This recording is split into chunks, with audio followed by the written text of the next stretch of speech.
Hello, and welcome to our midweek study at St Mary's, Ely. My name's Kerry Payne. I've been at St Mary's this year as part of my ordination training at Ridley Hall in Cambridge. Over the summer, we're looking at some of the people mentioned in the Old Testament. We're thinking about what the biblical accounts tell us about their characters.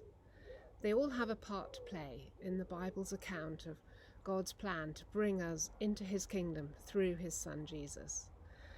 Today we're looking at the character of Ruth. The story of Ruth is really the story of a family and of how they came to trust in God.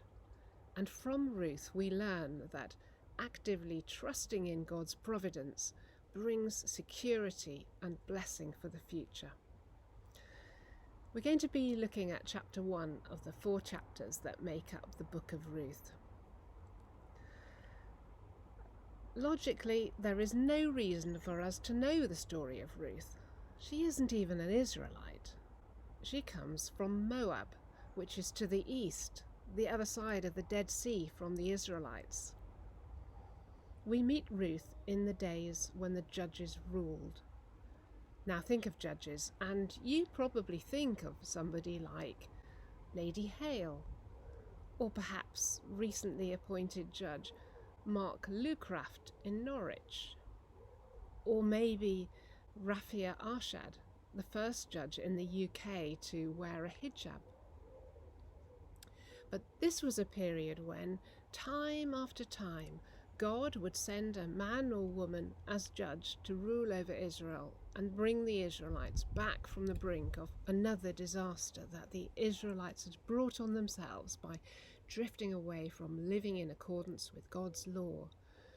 When they would forget God and they would do evil in the eyes of the Lord, and everyone did what was right in his own eyes. Eventually the Israelites would cry out to God for relief from their enemies, from the chaos of invasions and attacks from other nations like Moab, and God, in his mercy, would graciously save them by sending a strong leader, a judge, to save them from disaster. Elimelech, his wife Naomi, and their 2 sons, Mahlon and Chilion, live in Bethlehem in Judah. Bethlehem means house of bread in Hebrew, but there was a famine in the land, so Elimelech takes his little family to live for a while in the countryside of Moab. Moab is Israel's long-standing enemy, to the point of its king conquering Israel and Israel being subject to Moab for 18 years. So Moab is perhaps not the obvious place for Elimelech and his family to go. But perhaps we shouldn't be too critical of Elimelech and Naomi. It's not so long ago we saw supermarket shelves stripped bare of pasta and tinned tomatoes and toilet rolls, and then it was eggs, and then it was flour.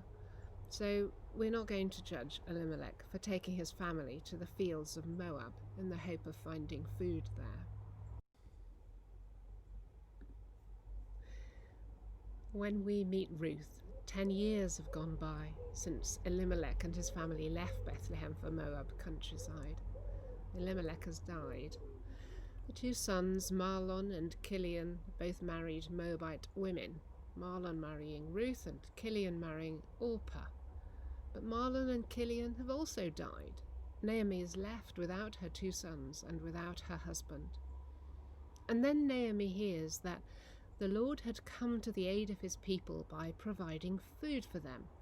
It seems it's Naomi here who takes the initiative and wants to set out on the road that will take her back to the land of Judah. But she's joined by Ruth and Orpah. We don't know whether Naomi has a change of heart about whether it's right to expect them to leave the place they've known all their lives, where they could expect to find husbands and make another home for themselves, or whether Naomi's plan had always been to send Ruth and Orpah back to Moab. At some point on the journey to Bethlehem, Naomi stops and tells her daughters-in-law, "Go back, each of you, to your mother's home." And Naomi prays for Ruth and Orpah. "May the Lord show you kindness, as you have shown kindness to your dead husbands and to me. May the Lord grant that each of you will find rest in the home of another husband." And Naomi kisses them goodbye. The three of them weep aloud, but then Ruth and Orpah say to Naomi, "We will go back with you to your people." But Naomi is insistent that they don't come with her to Bethlehem because, as she says, she's simply too old for there to be any prospect of her remarrying and producing any more sons for them to marry. Ruth and Orpah are better off going back to their own people. So, with much weeping, Orpah accepts Naomi's common sense approach and kisses Naomi goodbye. Ruth clung to Naomi. Ruth tells Naomi, "Don't urge me to leave you or to turn back from you. Where you go, I will go, and where you stay, I will stay. Your people will be my people, and your God my God. Where you die, I will die, and there I will be buried." And when Naomi realizes that Ruth is determined to go with Naomi to Bethlehem, Naomi stops urging her to stay in Moab. So it was just Naomi and Ruth who went on until they come to Bethlehem. And Naomi's return to Bethlehem creates quite a stir, at least among the women of Bethlehem. They're all saying to one another, "Can this be Naomi?" All the loss and grief that Naomi has experienced since she left Bethlehem, the loss of her husband, her 2 sons, the absence of any grandchildren, all of this spills over into despair and misery for Naomi. Even Naomi's name is now mocking her, because Naomi is the Hebrew word for pleasant, and Naomi feels she doesn't have a pleasant life. Naomi tells the women of Bethlehem, "Don't call me Naomi, call me Mara," because that means bitter. "I went away full, but the Lord has brought me back empty.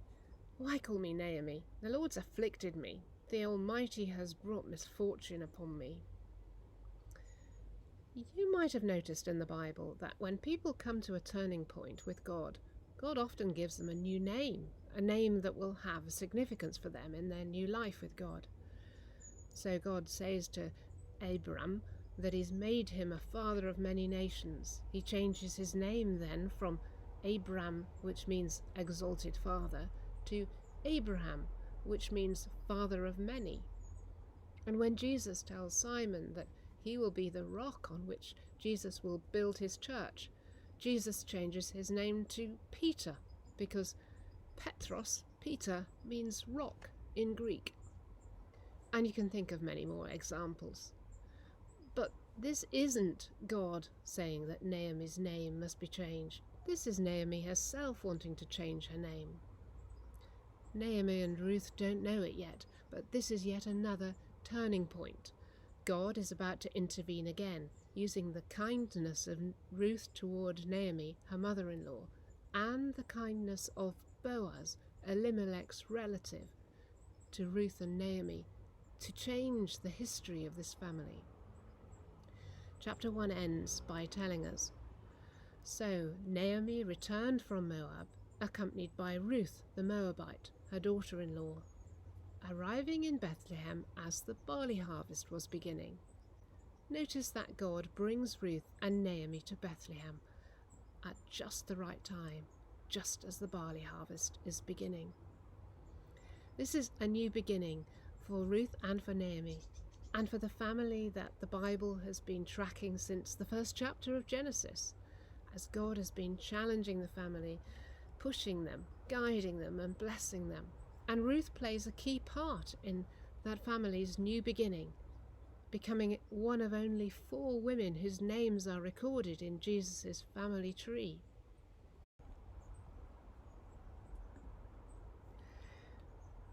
When Naomi urges Ruth to go back with Orpah to her people and her gods, Ruth's reply to Naomi is so simple and direct that it would be easy to miss its significance. She says, "Where you go, I will go, and where you stay, I will stay. Your people will be my people, and your God my God."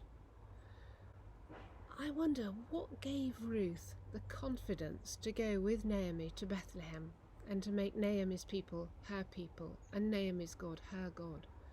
Was it hearing Naomi pray to her God? I know when I was in my mid-20s, before I was myself a Christian, but when I was getting to know some Christians, I was struck by how they spoke so confidently and trustingly to God their Father, knowing that He heard their prayers and cared about each one of them as individuals. And I wanted to know God for myself, just as they did. Prayer is really powerful.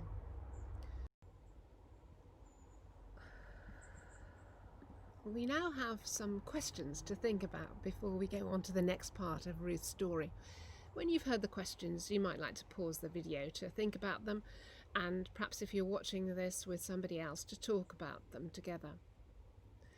Ruth seems so clear and firm in her decision. She makes it look an obvious no-brainer. We might think of the time when so many of Jesus' disciples left Jesus that Jesus asked the 12 who stayed behind, "You don't want to leave too, do you?" And Peter answered, "Lord, to whom shall we go? You have the words of eternal life." Ruth seems just as clear and firm as Peter that she has made the right decision, although to us, Ruth's decision to go with Naomi might seem risky.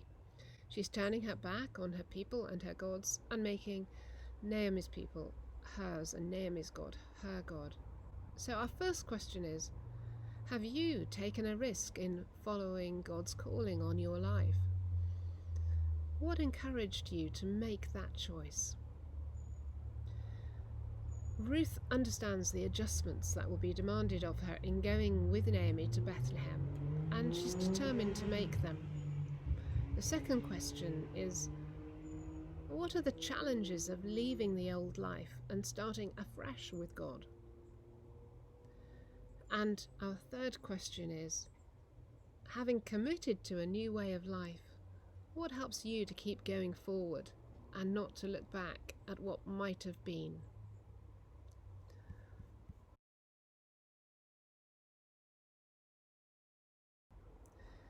Welcome back.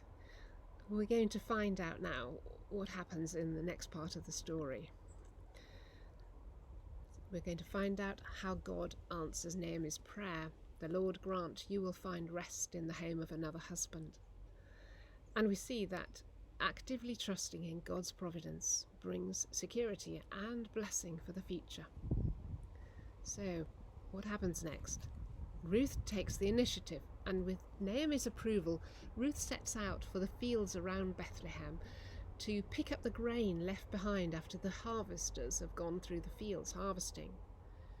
God's law for the Israelites directed that those harvesting the land do not reap to the edges of the field, and that they don't gather the gleanings of the harvest. Instead, they are to leave them for the poor and the foreigner, the fatherless and the widow. And the rule comes with a blessing if it's followed. "For this is so that your God may bless you in all the work of your hands." So Ruth, who is a widow and a foreigner, goes gleaning. And as it turned out, because God is like that, it so happened that Ruth began to glean behind the harvesters, working in a field belonging to Boaz, who was from the clan of Elimelech, Naomi's husband. And again it turned out that just then Boaz arrived from Bethlehem and greeted the harvesters, and he asks about Ruth, and when he's told she's the Moabite who came back from Moab with Naomi, Boaz tells Ruth, "Don't go and glean in another field. Stay here with the women who work for me. Watch the field where the men are harvesting and follow along after the women. I've told the men not to lay a hand on you, and whenever you're thirsty, go and get a drink from the water jars the men have filled." So when the harvesters stop for a break, Boaz makes sure that Ruth is able to eat all she wants to, with some left over. Oh, is that an echo of how Jesus fed the 5,000 and the 4,000 so that they all ate and were satisfied? God provides. And Boaz tells his harvesters to let her gather among the sheaves, even pull out some stalks for her from the bundles, leave them for her to pick up, and don't reprimand or rebuke her. And when Ruth gets home, and tells Naomi all about Boaz and his kindness to her. Naomi's delighted because Naomi remembers that Boaz is a close relative of Elimelech, and he has the right and the responsibility under law to get Elimelech's land back.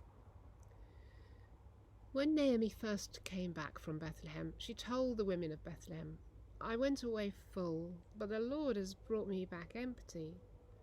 But from the very first day that Ruth spends in the fields of Boaz, God is filling the lives of Ruth and Naomi with blessing. That first day, the barley that Ruth gleans amounts to 13 kilos. Well, the days go by, with Ruth continuing to glean with other women in Boaz's fields. And with encouragement from Naomi, Ruth lets Boaz know that she'd be very happy to marry Boaz, something Boaz appreciates because he knows there are younger men that Ruth could have run after. Now, according to Levirate law and custom, it is Elimelech's closest relative who has the right to redeem the land that should have gone to Mahlon, and with that right, he has the right to marry Mahlon's widow. The Levirate law has got nothing to do with the priestly role of the tribe of Levi, but it takes its name from Levir, which is Latin for brother-in-law, because it often is the widow's brother-in-law who's the closest relative.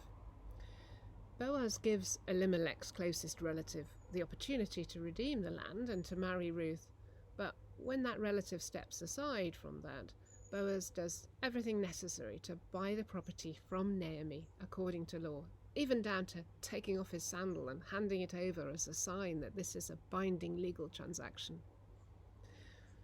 And at the end of the story, we're told that it is God who enables Ruth to conceive the son who will become grandfather to King David. And the story ends with Naomi with this child in her arms and Naomi caring for him. And now the women say to Naomi, "Praise be to the Lord, who has not left you without a guardian redeemer. He will renew your life and sustain you in your old age." Paul writes to the Colossian church, "Since the day we heard about you, we have not stopped praying for you and giving joyful thanks to the Father, who has qualified you to share in the inheritance of his holy people in the kingdom of light.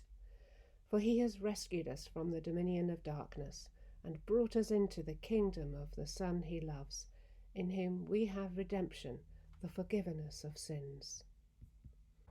So we come on to our discussion questions. Through Ruth, God brings Naomi healing, connection, and hope. So our first question is, how can we help people to appreciate God's grace in their lives? Ruth was willing to actively trust in God's providence. Our second question is, where have you seen God's providence in yours or somebody else's life? And Ruth's decision to go with Naomi and to make "your God my God" brought Ruth into the family of Abraham and gave her a place in Jesus' family tree. And our third question is, what does being in God's kingdom mean to you?